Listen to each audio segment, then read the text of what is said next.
예, 저희는 여기 연합교회를 올 때마다 제 아내의 친정집이죠.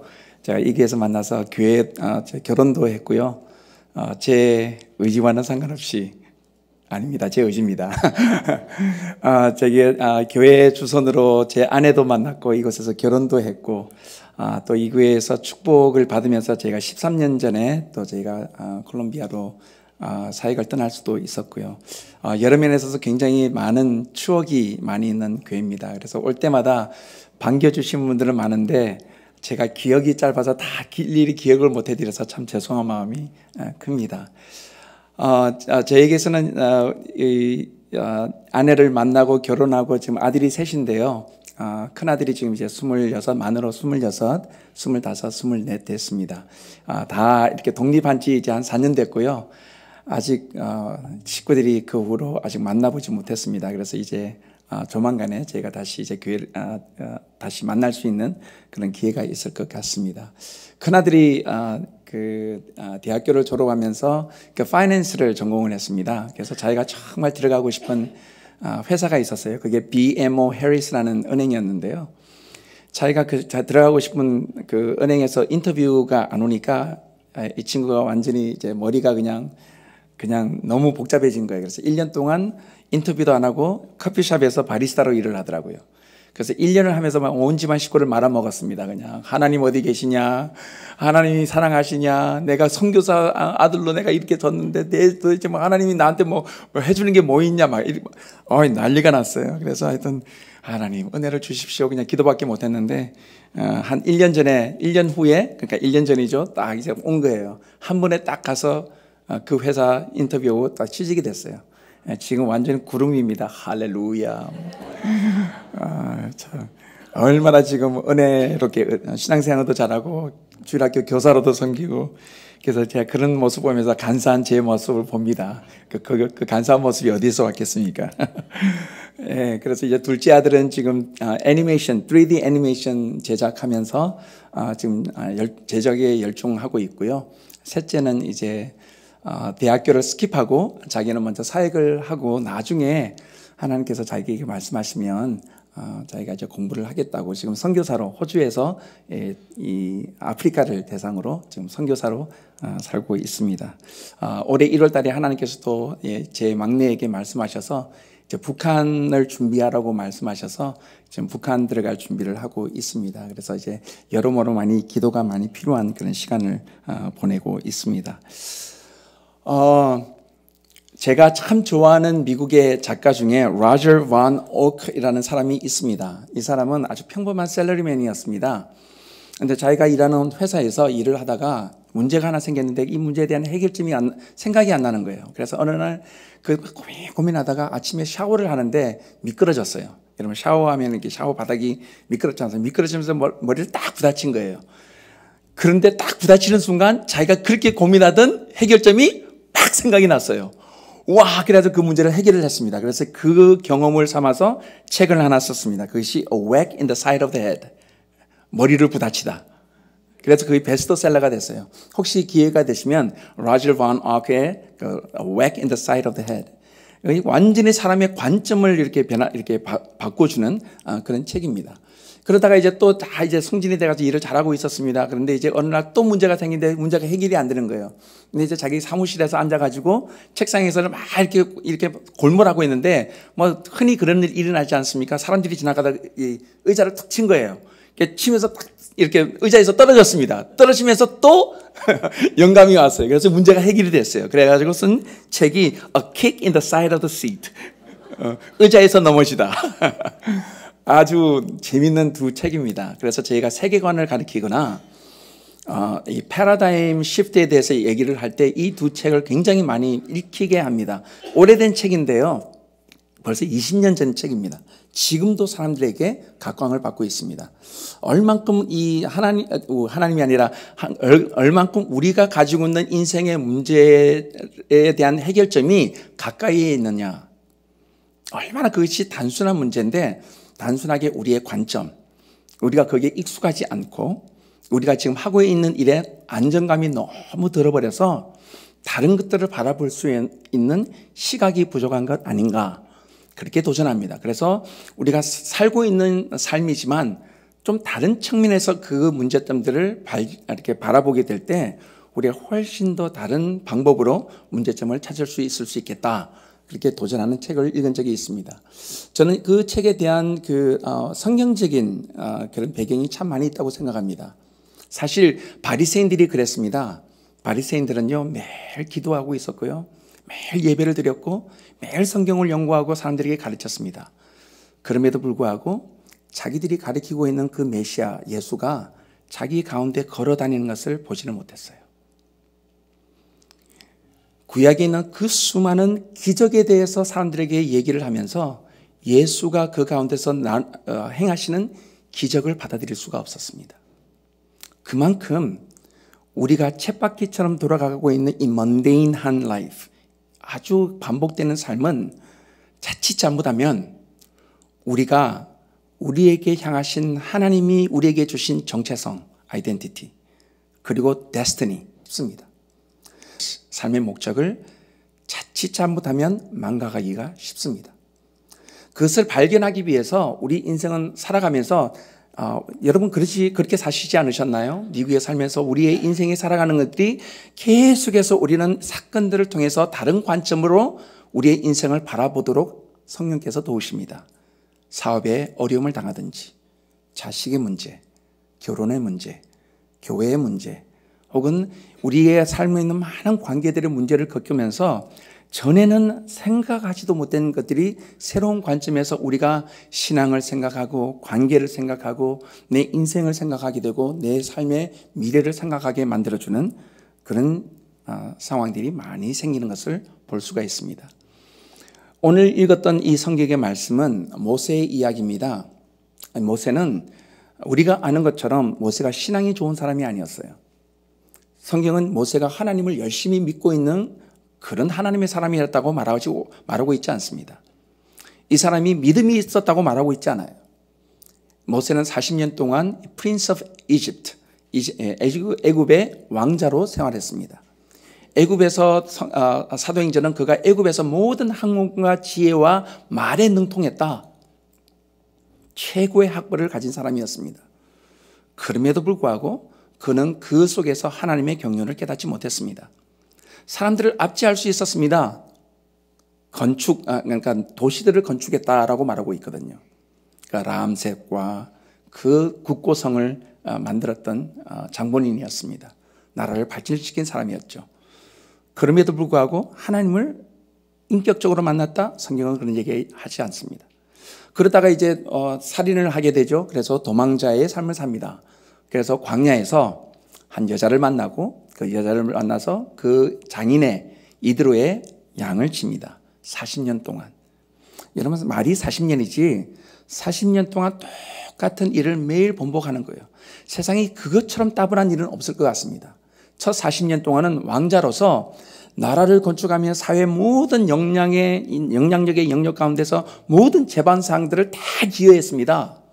다양한 만남과 다양한 지위에서 나라들을 보던 사람이 40년 동안 매일 똑같은 일을 하는 거예요. 양떼 치는 거예요, 양떼. 그래서 얼마나 따분하겠어요, 40년 동안. 그런데 이 사람이 어느 날 성경에 보니까 이 사람이 양을 치다가 어떤 한 현상을 봅니다. 근데 여러분, 이 모세가 양을 치던 이 광야는 우리가 생각하던 사막이 아닙니다. 이 광야는 광야예요. 그곳에는 들풀이 이렇게 번져져 있죠. 그래서 양떼들을 치기에 참 좋습니다. 양떼들이 치기에 좋다는 말은 양떼들이 먹을 수 있는 풀들이 자라는 장소예요. 근데 거기에 보니까 가시떨기 나무들이 있었다. 근데 가시떨기 나무는 광야에 아주 특정한 풀들이거든요. 이 가시떨기 나무는 나무로 이렇게 자라는 것이 아니라 옆으로 번집니다. 그래서 가시떨기가 있다는 말은 그 주위가 다 가시밭이에요. 근데 모세가 가다가 오늘 성경을 한번 보시겠습니까? 성경에 보면 3절을 한번 보십시오. 3절에 보니까 모세가 이에 가로되 내가 돌이켜 가서 이 큰 광경을 보리라 떨기나무가 어찌하여 타지 아니하는고 했다고 그러는 거예요. 여러분, 모세가 하나님이 모세야 이리 와봐라 그 음성 듣고 떨기나무에 갔다고 그러지 않습니다. 모세가 여러분 이 양을 치는 사람이 뭐가 더 중요하죠? 양떼가 더 중요합니까? 옆에서 일어나고 있는 이상한 현상이 더 중요합니까? 당연히 양떼가 중요하죠. 들에 우글거리는 이리와 늑대들에게서 이 양떼를 보호해야 되는 것이 목자의 책임이에요. 여러분 우리가 일할 때 그렇지 않습니까? 사업 중요하지 않습니까? 내가 갖고 있는 학업 중요하잖아요. 내가 다스리는 가정 중요하지 않습니다. 그 외에 어떠한 엉뚱한 상황이 발생했을 때 우리는 당연히 거기에 대해서 무관심하죠. 또 무관심해질 수 있습니다. 영적인 일 전혀 관심이 없을 수 있습니다. 그런데 모세는 자기에게 주어진 중요한 양떼가 있음에도 불구하고 돌이켰다라고 해요. 성경이. 이 동사가 재밌는 동사예요. 하고 있는 일을 하면서 했던 것이 아니라 이것을 내려놓고 돌아섰다는 거, 거기에 등을 졌다는 거예요. 돌이켜서 내가 왜 이것이 이런 일들이 일어난지 보기로 작정했다. 의도적으로. 그래서 그가 봤을 때 그때 뭐 하냐니까 하나님이 말씀하셨다. 모세야. 여러분 하나님이 전지전능하시죠. 아멘. 예. 하나님의 모든 것 아시죠. 모든 것 하실 수 있죠. 능력이 많으시죠. 그런데 왜 우리가 기도해야 되죠? 왜 우리 보고 기도하라고 그러죠? 왜 우리 보고 예배 나를 섬기라고 그러죠? 뭐 하나님이 우리가 기도 안 하면 하나님이 내가 필요한 게 뭔지 모르십니까? 내가 예배를 꼭 해야 합니까? 하나님 주여 내가 주를 사랑하는지 주께서 아십니다. 모르세요? 왜 우리가 이렇게 해야 되죠? 하나님이 도대체 몰라서 지금 우리에게 이런 것들을 요구하십니까? 그렇지 않으세요. 이런 것을 가리켜서 하나님의 의도적인 제한성이에요. 하나님이 다 아시지만 아시지 않기로 결정하는 거예요.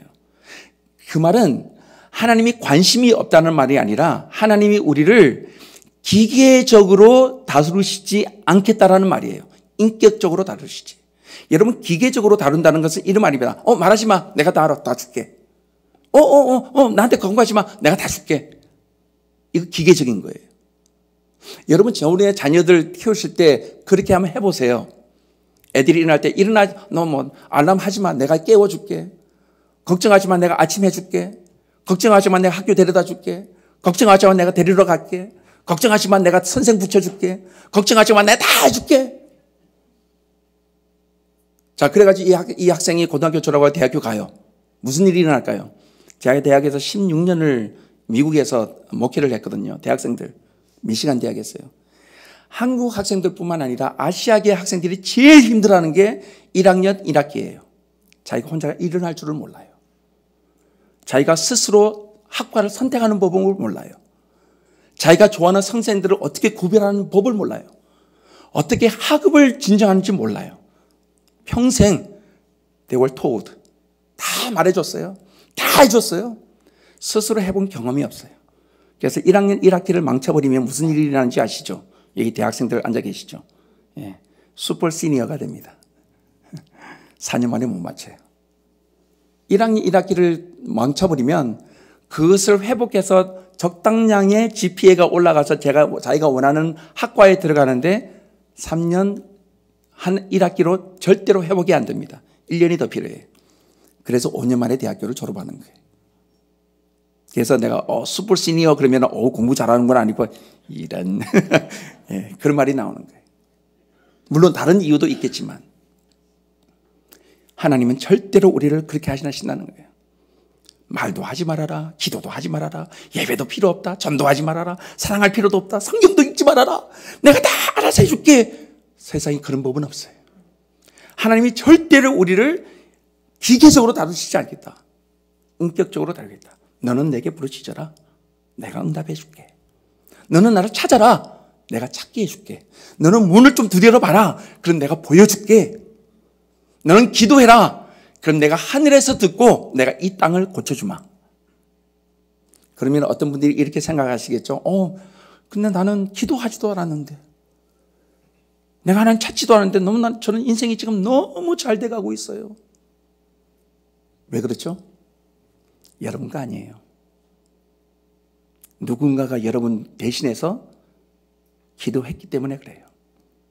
그걸 가르쳐서 우리는 중보라고 말합니다. 여러분 혹시 젊은 분들 계시다면 내가 기도도 하지 않고 내가 말씀을 읽지도 않고 그런데도 내 인생이 잘 나간다. 그러면 제가 여러분에게 도전할게요. 1분만이라도 여러분의 부모들이 새벽 기도회 때 무슨 기도하는지 들어보세요. 하나님, 우리 신재를 지켜주세요. 은혜를 주세요. 좋은 사람 만나게 해주세요. 사업에 축복을 주세요. 평탄하는 길을 주세요. 시험 만났을 때 이길 힘을 주세요. 그래서 우리는 이런 찬양을 합니다. 누군가 날 위해 기도하네. 그게 중보의 기도예요. 그게 중보의 힘이에요. 근데 정작 그 사람은 받아놓고도 몰라. 세상에 가장 비극한 것은 어스 기니스라는 사람이 이런 말을 했어요. 세상에 가지고 있는 가장 축복은 내가 누리는 이 놀라운 축복과 감사 가운데 내가 도대체 누구에게 그 감사와 영광을 돌려야 하는지 모르는 때이다.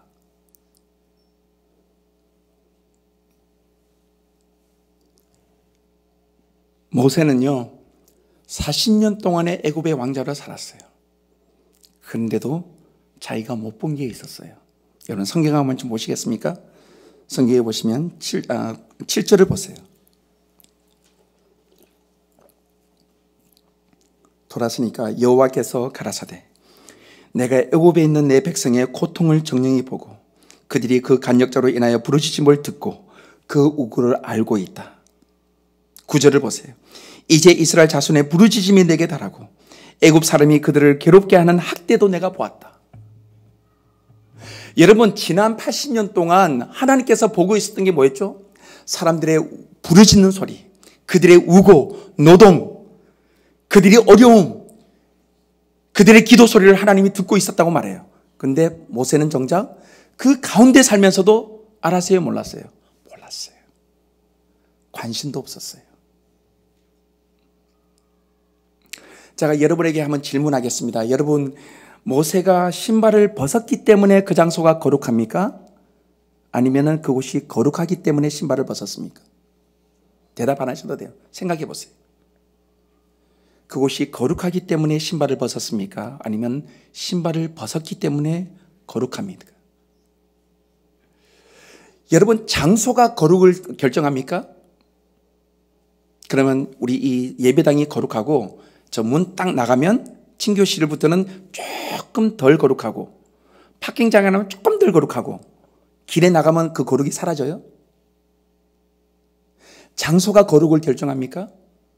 그렇지 않아요. 그러면 우리의 가정은 거룩해 줄 수 있는 희망이 있을까요? 없을까요? 힘들겠죠. 우리가 공부하고 있는 대학교의 교실은 거룩한 곳일 수 있을까요? 없을까요? 없어요. 그렇게 생각하면 절대로 장소가 거룩을 결정하지 않습니다. 오늘날 많은 그리스도인들이 이분법적으로 생각하죠. 여기는 거룩하고 이곳은 세상. 성경은 이 세상에 하나님의 다스림이 없는 곳이 있습니까? 없습니까? 없어요. 하늘과 땅의 모든 권세를 내게 주셨으니 그러므로 너희는 가라. 도대체 하나님의 임재가 임하시지 않는 장소가 어디 있어요? 하나님이 다스리지 않는 곳이 어디 있어요? 그러니까 아무리 힘들어도 우리 갈 수 있어요. 그곳이 하나님의 임재가 있고 하나님의 계시가 있고 하나님의 다스림이 있으면. 거룩한 장소라는 것은 내가 하나님을 만나고 그것이 어느 장소든지, 여러분 여기에 우리가 매주일 와서 예배를 드리지만 여러분에게는 전혀 거룩하고 상관없는 여러분의 고민의 장소밖에 될 수 없을 때가 있어요. 그런데 내가 사업체라 할지라도 그곳에서 내가 주님으로부터 주님의 임재를 경험하고 하늘로부터 주시는 주의 계시의 이해함을 듣고 내가 왜 인생을 살아야 되는지, 내가 왜 이 학업을 해야 되는지, 내가 왜 이렇게 장사를 해야 되는지, 내가 왜 돈이 필요한지 내가 왜 결혼을 해야 되는지, 하나님이 왜 나에게 자녀를 주셨는지, 내가 그 내 삶의 정체성과 목적과 데스티니, 목표를 깨닫게 된다면 그 장소는 거룩한 장소예요. 하나님이 자기의 뜻을 인간에게 나누어 주시는 장소. 성경은 제일 처음으로, 이전에는 한 번도 하나님이 자기의 속마음을 사람들하고 나누신 적이 없어요. 여기가 처음이에요. 내가 사람들이 고통받는 소리를 듣는다. 사람들의 어려운 처지를 내가 알고 있다. 그들의 우고, 그들이 그냥 땀 흘리면서 그냥 노예 생활하면서 부르짖는 그 부르짖음을 내가 알고 있다, 알고 있다. 모세가 그 하나님의 깨어진 마음을 듣게 돼요. 듣게 돼요. 저는 주위에 많은 돌아가신 분들 가족을 찾아가서 위로할 때가 있어요. 여러분, 사람들이 깨어진 마음을 토로할 때 그 옆에 가서 웃으면서 아니면 괜찮아. 너 조금 지나가면 괜찮아. 그렇게 말하는 사람은 아무도 없어요. 사람들이 자기의 깨어진 마음들을 토로할 때 우리는 숙연해집니다. 그 사람과 저와 아이덴티피케이션, 동질화가 돼요.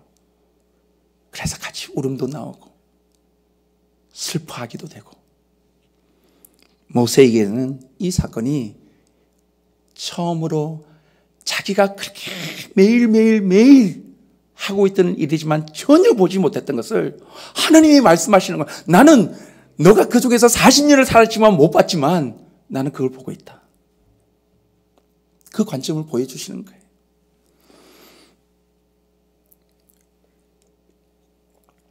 많은 분들께서 아시다시피 저는 한국에서 태어났습니다. 한국에서 초등학교를 졸업했어요. 그리고 브라질에서 중학교와 고등학교를 나왔습니다. 그리고 고등학교를 졸업하고 미국의 대학교에 1학년 때 공부하러 혼자 왔어요. 혼자 와서 24년 동안 정말 잘 살았습니다. 여기서 사업도 해봤고요. 공부도 대학교도 졸업하고 신학교도 가고 그다음에 교회를 개척해서 오랫동안 목회도 하고요. 정말 재밌게 살았어요. 근데 저는 브라질에서 떠날 때 너무 기뻤어요.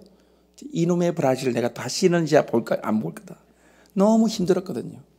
주위에 남미에서 오신 분들이 다시 남미로 여행은 가시지만 다시 남미에 살러 가시는 분 보신 적이 있으세요? 이상하게 없어. 저는 이때까지 한 번도 못 봤어요.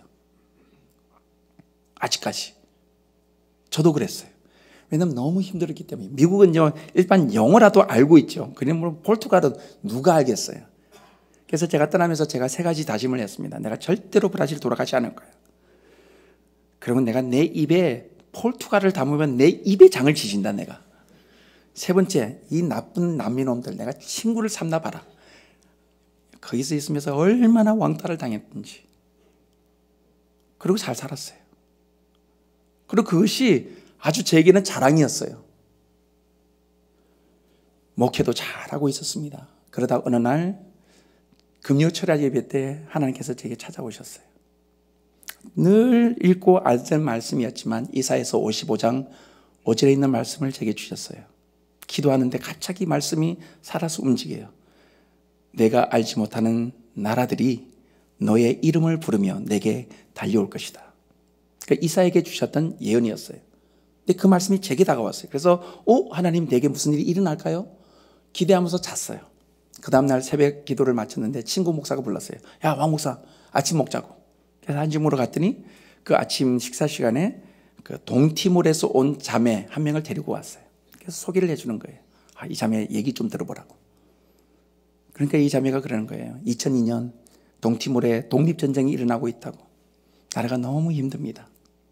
인구가 80만 명밖에 안 되는데 30만 명이 학살을 당하고 지금 내전으로 너무 힘듭니다. 도와주세요, 목사님.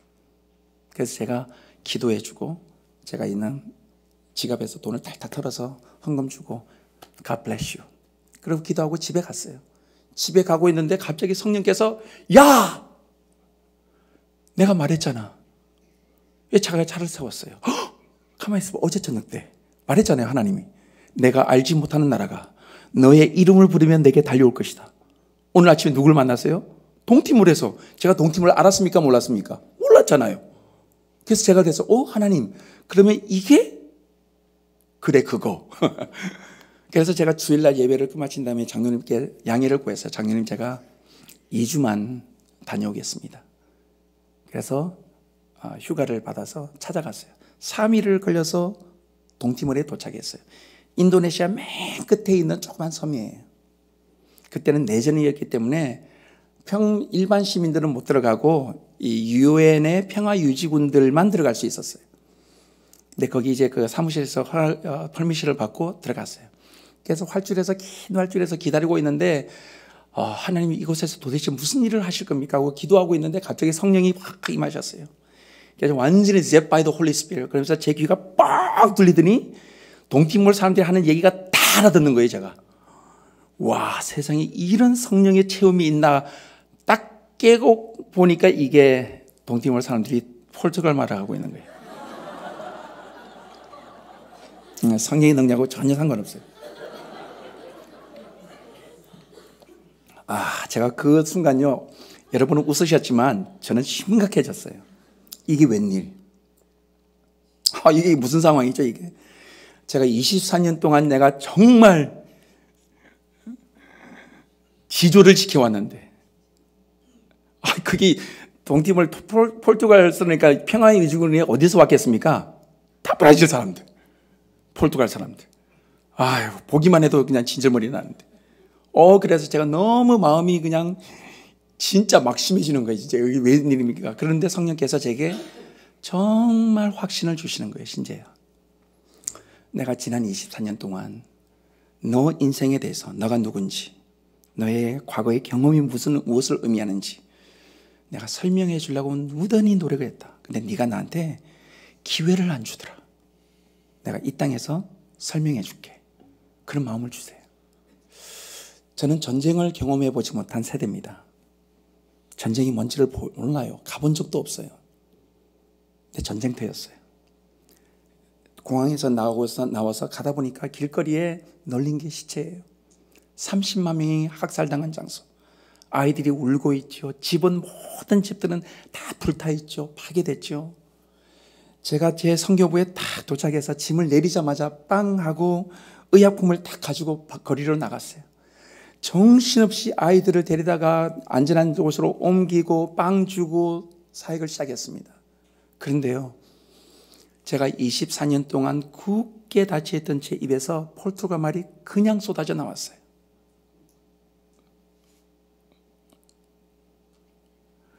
두 주 동안 정신없이 사역을 했어요.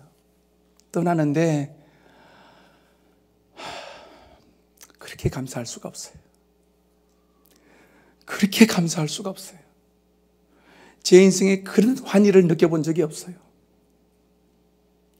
그래서 제가 집에 돌아와서 아내하고 상의하고 제가 기도하고 사역을 노려놓기로 하고 그래서 교회에 사임했어요.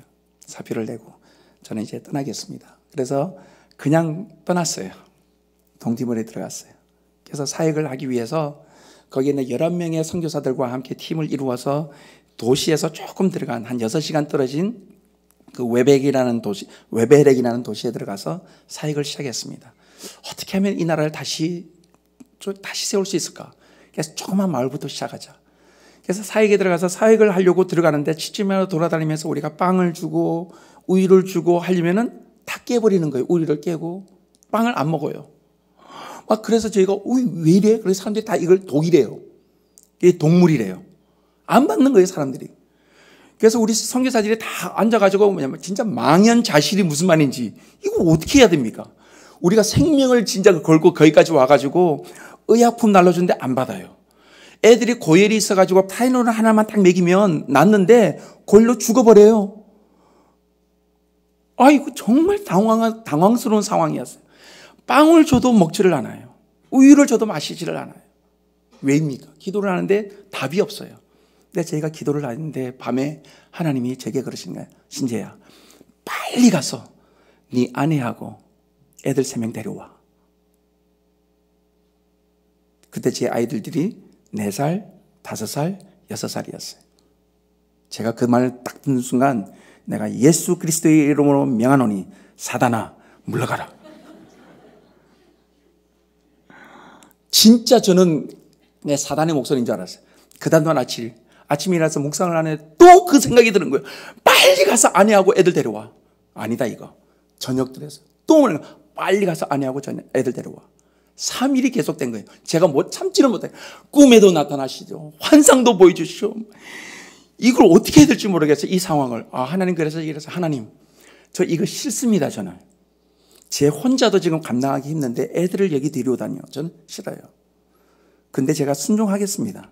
근데 이거 하나님이 해주셔야 돼요. 제가 설명은 절대로 이거 사람을 이런 거에 대해서 설득을 못 합니다. 갔어요. 당시 우리 아이들과 아내가 이제 메디슨에서 살고 있었습니다. 도착해서 애들하고 포옹하고 저녁을 맛있게 먹고 같이 예배를 드렸습니다. 예배를 드린 다음에 제가 애들에게 그랬습니다. I have a very important thing to share with you. 내가 정말 중요한 거 하나님으로부터 받은 걸 나누고 싶다 그랬더니 애들이 방금 써서 I know 그러고 있는 거예요. 그래서 내가 What do you know? 뭘 알아? 그랬더니 아내가 저한테 딱 그런 거예요. You don't have to say anything. 아무 말도 안 하셔도 돼요. 하나님이 이미 말씀하셨어요. 그래서 그게 무슨 말이야? 그랬더니 그날 제가 도착하는 아침에 하나님이 아내가 아이들이랑 같이 예배를 드리는데 말씀을 주신 거예요. 그게 창세기에서 12장 1절부터 3절이에요. 거기 보니까 아브라함이 자기의 본토 친척 아비 집을 떠나 하나님이 명하시는 것 같다. 그 말씀 주신 게 아니고 그 다음 말씀 가족이 롯이 조카가 따라갔더라. 그러면서 하나님이 우리 아이들에게 주신 말씀은 하나님이 우리 보고 아빠 따라가라고 했다고. 그러니까 떨어져 있지 말고 아빠 따라가라고. 그래서 제가 이거 아니야 이거 당신이 동티물로 몰라서 그랬더니 doesn't matter. 하나님 말씀하시니까 순종하자고. 참 그거 보면 확실히 여자가 대단해요. 그렇죠? 저에게는 굉장히 하나님으로부터 확인이 필요한 절차가 필요했습니다. 우리가 살고 있던 아파트에 대한 이 컨트랙이 끝나지도 않았는데 하나님이 그것도 해결해 주시고. 하여튼 급한 바람과 같이 하나님께서 이렇게 몰아주셨어요. 그래서 떠났습니다. 제가 3년 동안 동티밀에서 애들 데리고 살면서 제가 제일 많이 하는 게 뭔지 아십니까? 이거였어요. 울지 마. 왜 안 힘들었겠어요? 근데요, 제가 동티밀 도착했어요. 거기서 6시간의 차를 타고 새벽에 웨베르에 도착했습니다. 거기서 2km를 돌짝길을 건너서 산을 하나 건너서 내려가면 마을입니다. 아침 8시가 돼서 아침 동이 트는데요. 내려가고 있는데 어떤 한 청년이 우리를 딱 보더니 막 familia está llegando 그러는 거예요. 그러면서 막 들어가면서 familia está llegando 막 그러면서요. 그게 뭐냐면은 a family is arriving 가족이 온다 그러면서 가는 거예요. 그래서 저는 이게 무슨 영문인지 모르고 이제 마을 사람들이 모이는 회관 같은데 가지보가 있거든요. 거기에서 딱 모였어요. 그러니까 마을 사람들이 다 몰려왔어요. 그래서 제가 인사했습니다. 제 아내 모니카, 조나탄, 엘리엇, 드루 3명이 있다 그랬어요. 그랬더니 막 사람들이 박수를 치는 거예요. 그리고 이제 딱 끝났어요. 그래서 저희 선교사들이 모이는 그 막사 그렇게 텐트 안에서 딱 있는데 아낙네들이 다 몰려왔어요. 와가지고 누구를 찾겠어요? 모니카! 아내를 데리고 가버렸어요. 조금 있다가 동네 애들이 와 몰려왔어요. 누구 찾겠어요? 저를 찾겠어요? 천만에. 조나탄, 엘리엇, 드레야. 그래서 애들을 다 데리고 가버렸어요. 그래서 다 우리 11명의 남자 선교사들 앉아가지고 손가락 빠는 거죠. 이게 무슨 상황이지? 왜? 그런데 그러면서 그럼 우리 그냥 또 기도하자. 기도하는데 갑자기 하나님이 이해함을 주셨어요. 이거다 이거! 왜 우리가 이걸 생각을 못했을까? 여러분 이 동티몰은요 동양인들이에요. 이 내란으로 인해서 남자들이 다 죽었습니다. 집안에 남자가 없어요. 남자가 없는 집안에 아낙네하고 아이가 있는데 외부 남자들이 드릴 수 있습니까 없습니까? 안 돼요.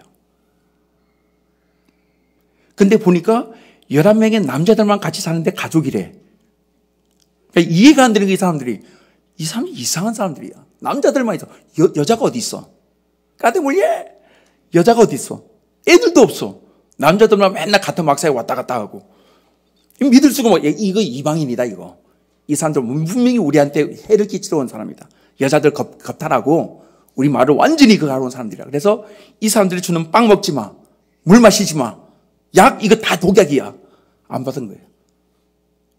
복음을 받을 준비도 안 되죠. 그런데 누가 왔어요? 아내가 온 거예요, 아내가, 여자가. 애들이 온 거예요. 가족이 왔어요.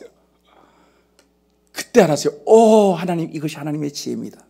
그래서 우리가 애들 불렀어요. 저희 아이들, 아내하고. 야, 이거 있다. 카메라 사용하는 법, 비디오 찍는 법 가르쳤어요. 무조건 찍어라, 무조건 찍어라. 방에 들어가가지고 찍고, 막 화장실 찍고, 뭐 먹는지 찍고, 뭐 부엌 어떻게 사는지 다 찍어라. 그럼 애들이 하루 종일 놀면서 집집마다 돌아다니면서 다 찍고 와요. 그러면 이제 남자들은 이제 손가락 빨고 있다가 이제 저녁 되면 이제 전동기 돌려가지고 이 컴퓨터를 보는 거야. 이렇게 사는구나. 이렇게 사는구나. 이러니까 이렇게 물이 이렇게, 이런 물을 마시니까 죽지. 그래서 저희가 사역이 시작됐어요. 거기 173가구가 있는데요. 3년 끝마치고 사역에 나올 때 172가구가 예수님을 영접했어요. 교회가 세워졌어요.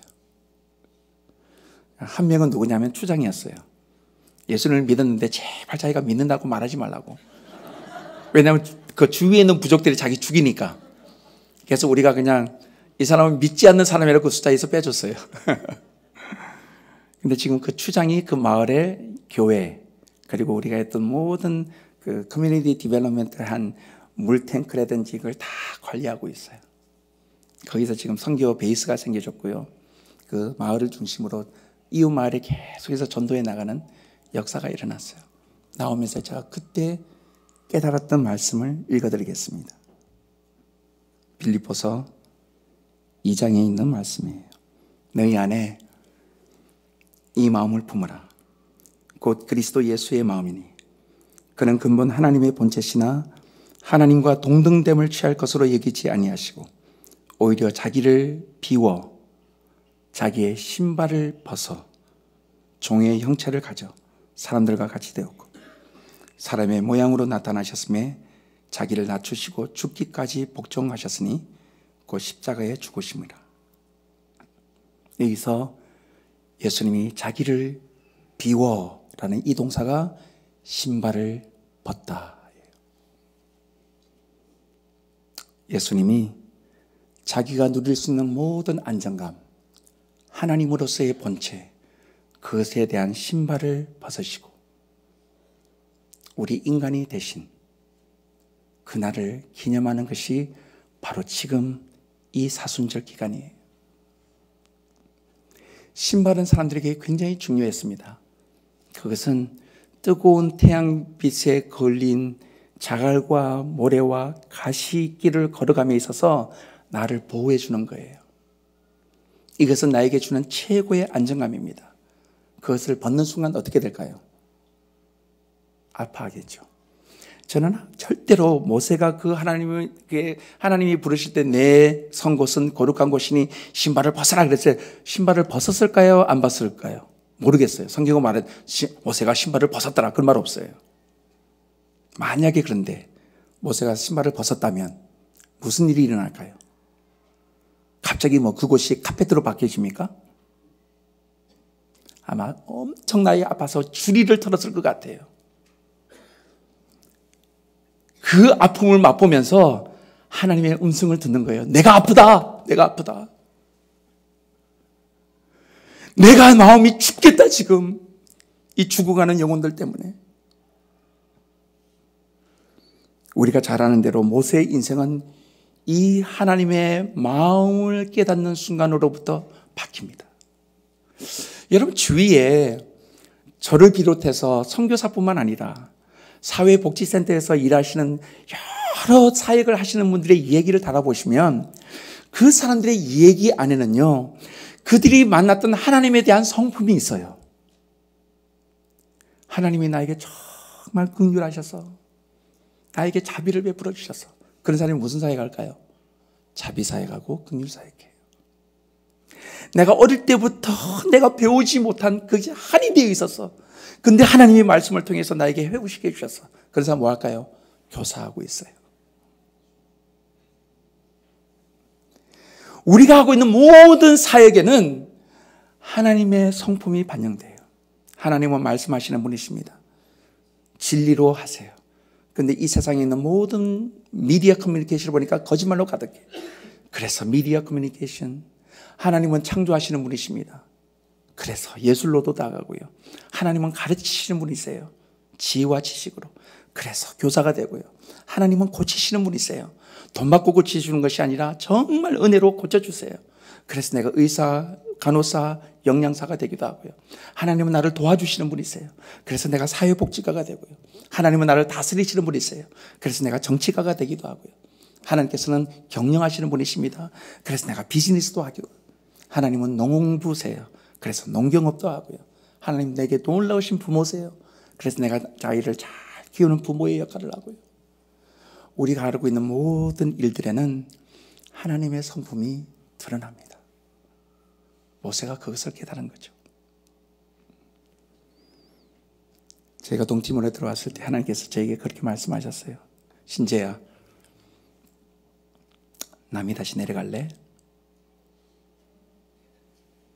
얄궂으시죠? 쟤는 크게 전혀 문제가 되지 않았어요. 무엇이 거룩을 결정한다? 장소가 아니다. 내가 어느 곳에 있든지, 나 어느 곳에 있든지, 내가 어느 곳을 가든지 그곳에서 내가 하나님의 임재와 하나님으로부터 오는 계시를 내가 받고 그것으로 사역하고 살 수 있다면 그곳은 어떤 장소다? 거룩한 장소다. 콜롬비아 갔어요. 10년 후에 하나님께서 또 말씀하셨어요. 너 콜롬비아 사람들한테 넘기고 또 칠레 갈래? 예스. 저에게는 장소가 문제가 되지 않아요. 저희가 칠레 간 이야기가 있는데 시간이 좀 지났지만 제가 칠레에 도착했어요. 그때는 저희 세 아들이 다 이제 독립하고 대학교에서 공부할 때였어요. 사역하고 있을 때. 그래서 저희 둘만 갔어요. 가서 이제 사역을 딱 하는데 어느 날 제 큰 아들에게서 이메일이 왔어요. 한 부분만 제가 읽어드릴게요. 사랑하는 아빠, 2009년 하나님께서 우리가 하나님과 예배할 때 분명하게 말씀하신 게 있었습니다. 그것은 칠레에 대한 마음이었어요. 저는 불행하게도 그것을 보지 못하고 미국으로 공부를 왔습니다. 그렇지만 지난 5년 동안 저희 3형제는 엄마 아빠가 그때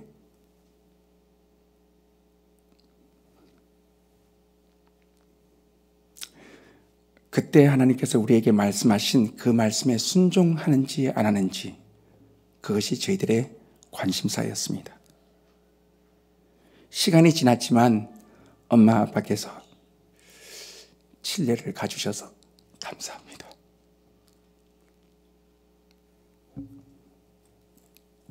저희는 그때 알았어요. 이것은 나의 결정만이 아니다. 이것은 우리의 가족의 결정이었고 내가 하나님께서 말씀하신 것들을 내가 잊어버렸는데 하나님께서 다시 기억나게 해주셨구나. 하나님 우리를 인격적으로 만나주시고 말씀해 주시고 인도해 주실 수 있는 그런 분이라는 것에 대한 우리의 신념이 없으면 이렇게 험난한 광야 같은 세상을 어떻게 사시겠어요?